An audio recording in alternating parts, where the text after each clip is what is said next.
Every person has a self-concept which is like a thermostat. And this self-concept with regard to money, you never go more than 10% above or below your self-concept level of income. If you earn 10% or more above your self-concept level of income, you immediately go into what I call throwaway behaviors. You do everything possible to get rid of the money. You give it away, you spend it, you go out for dinner, you buy champagne, you order drinks for everybody at the bar. That's why if ever you win a prize or something, the very first thing you think of, let's go on a vacation, buy a motorhome, get some jewelry. And 68% of people who win the lottery are broke again within 3 years. They have more money than they've ever had in their life, but it takes them so far out of their self-concept that they go just like a rocket that goes off course and starts to spin, and they go crazy. So if you earn 10% or more below your self-concept level of income, you engage in what are called scrambling behaviors, and you scramble to get your income back up. But once you're into that 10% range, well, plus or minus, you relax. And this becomes your comfort zone. This becomes your comfort zone.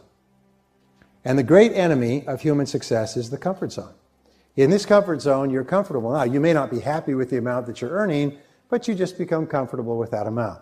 The only way that you can increase your income is to change your self-concept in relationship to income. And what we know is that your overall self-concept is determined by your self-concept in all the areas of your life that you consider important. So I'm going to give you a very simple technique to double your income. Now, if you increase your productivity and your performance and your output by 25% per year, you will double your income in 3 years. Now that means 2% per month. If you become 2% more productive or better at your work every month, that's 25% per year. That's double your income in 3 years. However, once you do it, you can do it again. And you can double your income again and again. And the highest paid people in our society increase their income 10, 20, 30% each year because they're constantly becoming more productive. So here's a very simple technique. Imagine that there's two types of work that you do.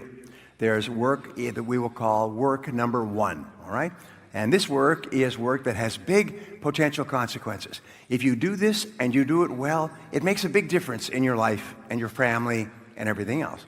The other type of work you do are what we call number two work, and this work has no potential consequences.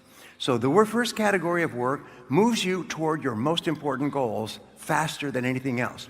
This other type of work does not move you towards your goals, and even worse, it moves you away from your goals. All the examples of time that you waste doing things of no value.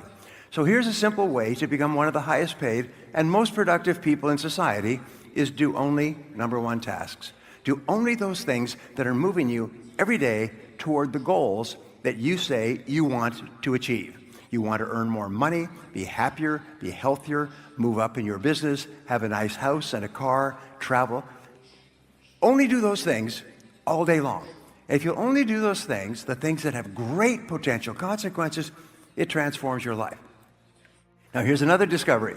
95% of what you do comes from habit. And if you do something repeatedly over and over again, what do you develop? You develop a new habit. You've heard the rule, the 80-20 rule, the Pareto principle, that the top 20% of salespeople make 80% of the sales, that the bottom 80% of salespeople make 20% of the sales. Do you know what the difference, the ratio is there? The ratio is the difference between 16 to 1. That the average income of people in the top 20% is 16 times the average income of the people in the bottom 80%. Now let me ask you a question. Does it mean the people in the top 20% are 16 times better than the people in the bottom 80%? 16 times more experience? Do they work 16 times the number of hours? Do they have 16 times the number of years of education? Are they 16 times more handsome? Are they 16 times anything? You know that it's not humanly possible to be twice as smart as somebody else. Unless you're looking at very, very unintelligent people and very, very brilliant people. It's just really not humanly possible on average for us to even be twice as smart as anybody else. But 20% of these people are making 16 times the average of the rest. In our society today, there's a lot of controversy over why should I work so hard for my job. The fact of the matter is that less than 5% really succeed. That's less than 5% of the population really succeed at life. Of 100 people working today, only 1 will be wealthy when they retire. 4 will be financially independent. 15 will have some savings. 80% will be broke and dependent upon charities and pensions. Only 1 or 2% of people in each generation really makes it in life. And in every single study, those people who make it are those who work hard, hard, hard. And if you think that it's hard to be successful, try being a failure. Try coming to the end of the trail with no money, dependent upon pensions, and you don't know what hard is until you try living like that. But if you work hard, the average self-made millionaire in America works 12 to 13 hours a day, works about 60 to 65 hours a week. I'll tell you this with regard to hard work, that in our society, you only work 8 hours a day for survival. Everything over 8 hours is for success. And if you're only working 8 hours a day, you're in trouble. If you're only working 8 hours a day, you better have a rich uncle, or you better have somebody else who's going to take care of you, because 8 hours a day only gets you survival in our society. Because it's so competitive that somebody else is working 9, they've got an edge on you. Somebody else is working 10, they've got a bigger edge on you. Every hour over 8 that you invest is an investment in your future, is an investment in your success. And if you put in the hours over 8, whether it's studying or reading or working, if you put in the hours, it will pay off, and it will pay off in spades. It's like throwing seed in the ground. When you throw a seed in the ground, the plant that comes up is not just one seed, it's hundreds of seeds. There's a crop that you put in, but you must put the seed in the ground first. The market only pays excellent rewards for excellent performance. It pays average rewards for average performance. It pays below average rewards for below average performance. And I talk to men and women all over America who are unhappy, and they're sad, and they don't like their work, and you know why? It's because they're not good at what they're doing. So your earning ability is the most powerful and most valuable financial asset you have. And your earning ability, by definition, is your ability to get results that people will pay you for. Now, this doesn't mean that you are not a valuable person. Each human being is of incredible value. But some people's earning ability is much higher than others. And your earning ability is an asset, so it can be either increasing in value or decreasing in value. Now, here's what they found in the studies. The 80-20 rule. They found that the bottom 80% of people, the ones who struggle for money and worry about money all their lives, these people, when they take their first job, will work to a certain level, and then they will level off and never improve for the rest of their lives, unless they're forced to. And so therefore, 10 years after starting work, the average person today is no more productive at getting results than they were after 1 year. But they find that the people in the top 20% are very different. The people in the bottom 80% increase their income about 2 or 3% per year over the years. People in the top 20% increase their income at an average of about 11% per year. If your income goes up 11% per year, you will double your income every 6 or 7 years. And then you will double it again, and then you'll double it again, and soon you live in a beautiful house, and you drive a nice car, and you'll send your children to private schools, and you'll have a nice bank account, and you'll be happy. But if you don't keep increasing your income, nothing good will happen. Now, what is the difference? The answer is the people in the bottom 80% don't learn anymore after they leave school. But the people in the top 20% are always learning new things. And as a result, they are increasing their earning ability. People in the top 10% in every field think in terms of their hourly rate. How much I earn each hour. Now, this change in thinking changes your entire life. I know because I've taught this principle to thousands of people who literally transform their lives and their incomes almost overnight. If you think in terms of how much you earn in a week or a month, well, then you have a natural tendency to waste time during the day. Monday is a slow day. You're recovering from the weekend. Tuesday, you start to work. Wednesday, the week is almost over. Thursday, you start to slow down. And now it's Friday. Who gets anything done on Friday? We'll do it on Monday. And so people's ability to produce drops. And since 80% of the population thinks like this, if you're not careful, you'll find you are surrounded by people who waste time. So when you start thinking in terms of your hourly rate, it transforms your life. Poor folks have poor ways, and it's really hard to get over. Poor folks have poor ways. Always remember that. Poor folks have poor ways. They think poor. They think cheap. They think saving. They think spending as little as possible. They think how little money they have. But you find that successful people have to successful thinking. They think very, very differently than poor people. And so remember that poor folks have poor ways, but rich folks have rich ways. It's because people who make a lot of money, my friend Jim Rohn said, the most important part of becoming a millionaire is not the money, but it's the person you have to become a millionaire. You have to become a totally different person to go from zero to being worth more than $1 million. But the good news is that if you lost all of your money because of a crash in the economy or something else, you can make it all back again because now you're the kind of person who can make it. Once you become a millionaire in your thinking, then it's only a matter of time before you quickly restore that amount of money in your reality. So the starting point is to change our thinking, which we have said over and over again. And I've written extensively on this, but the path of least resistance is a really big killer. What it is the tendency to look for the easy way, the fast way, the cheap way, the method of least effort or least cost to achieve things. And what we have in our society today, which is as a result of several generations of affluence, is we have an enormous number of people who are literally addicted to the shortcut, the easy way, the fast, quick way. There's an old saying with regard to these get-rich-quick schemes. When a man with experience meets a man with money, the man with money is going to end up with the experience, and the man with the experience will end up with the money.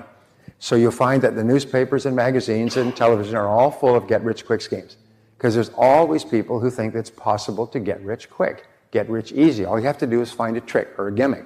And there's an enormous number of people who say rich people are just people who were lucky. They just had a gimmick. It was a trick.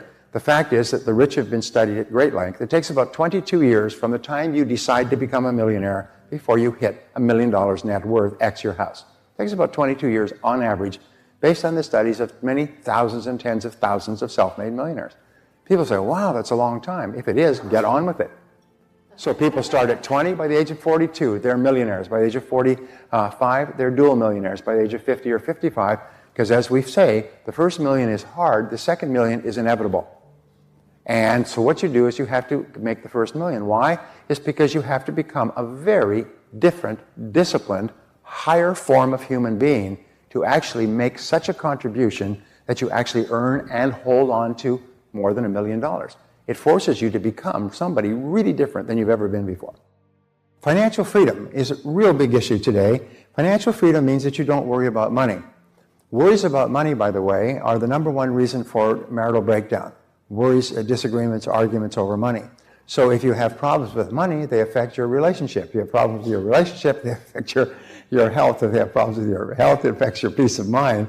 And money is a major issue. We've been living through the most affluent country in the most affluent time in all of human history for the last 50 years. We've grown up in a level of affluence that is unimaginable for 95% of the world. And we've come to believe that this is what we're entitled to. You grow up in America, you're entitled to a fat life. One of the things that is leading to major social disruptions is a lot of people are finding that it's not true anymore. Is today, if you want to be financially successful, you're going to have to work very, very hard. You're going to have to get up early and hit it hard and work all day and work into the evening. You're going to have to work 6 days a week. There's no wealthy people who work 5 days a week. Zero, nada, nicht, rien de chose. None. There's no successful people who work 5 days a week. Because if you work 5 days a week, you actually only work about 4, and you start late, you leave early, and you waste time all day long. Successful people work long days and they work into the weekend. However, they're doing something they enjoy, and they're doing something they get tremendous satisfaction from because they're making progress, and as a result, it's really not work. You know the old rule, I found something I love to do and I never worked again the rest of my life? I worked 7 days a week, but I never worked a day. And you'll find that when you do that, which you will before we're finished, when you start to find what it is that you love to do and put your whole heart into it, you never work again, and you get paid more than you ever dreamed of, and you don't even care. You don't even count the money anymore because you're just getting so much satisfaction from using yourself at the very highest level. And so financial freedom, this is something people have to start thinking about. The worst thing you can do today is to be in debt. As you know, as they say, the debt comes and goes, but the interest payments stay forever. And it's the interest that kills you. It's the constant payment. Look at that. So one of our goals is to achieve financial freedom. And this isn't something that happens by accident. We don't say, well, geez, I got to show up, I'm financially free this morning. No, what we have to do is we have to set it down and make a plan, and we have to work on it for a long, long time. It's not something you can do once, it's something you need to do throughout your career. And too many people today are deeply in debt. 70% of Americans live from paycheck to paycheck. 70% of Americans. What that means is that they have no money. They have no reserves. The average American family at the age of 40 for the major breadwinner has a total net worth of about $40,000. And that's including the equity in their home. At the age of 60, they have a net worth of about $62,000. An average of about $1,000 a year. Most people without pensions, that's why there's so much political controversy, without pensions, most people would be destitute. They'd be impoverished because they have nothing. 70% have nothing. Why? It's not because they haven't earned a lot of money. Do you know that if you saved $100 a month for your entire working lifetime, you'd be worth more than $1 million when you're retired? $100 a month. If somebody put a gun to your head, could you save $100 a month? Yes, if your whole future depended upon it, could you save $100 a month? Well, it does. And people don't even save that. They spend it and they buy stuff they don't need to impress people they don't like. So here's what we start with our entrepreneurs. We say there's 4 keys. One is to clarify. Clarity is 95% of your success. Be absolutely clear about who you are, what you want, and your goals. Second is to simplify. Strip out and get rid of all of the extraneous things in your life that are bogging you down. Number 3 is to maximize. And maximize is to take your special talents, abilities, and opportunities and really develop them to a high level. And number 4 is to multiply. And that is to leverage your talents and abilities. So here's the definition. We say clarify is develop absolute clarity about who you are. One of the things we do is we help people take assessments to determine who they are, what they like to do, what they're supposed to be doing. And we find that if you're in the wrong career for you, you'll never have any excitement about it.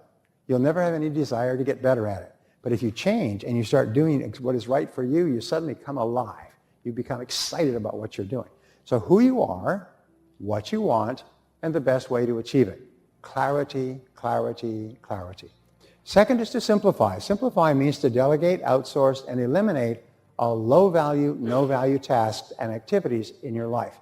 In other words, look at the things you do in your life that contribute very little to your success, but you keep doing them anyway.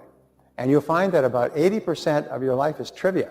Remember the 80-20 rule? 20% of what you do accounts for 80% of your results, success, rewards, satisfaction, happiness, joy. Everything is in the top 20%, which means the bottom 80% could be cut out completely and it have no negative effect on your life. What do most people spend most of their time on? Bottom 80%. Do you know television watching, since the last time we did this seminar just a few months ago, at that time it was 150 hours a month for the average adult in America. It's up to 158 hours in less than a year.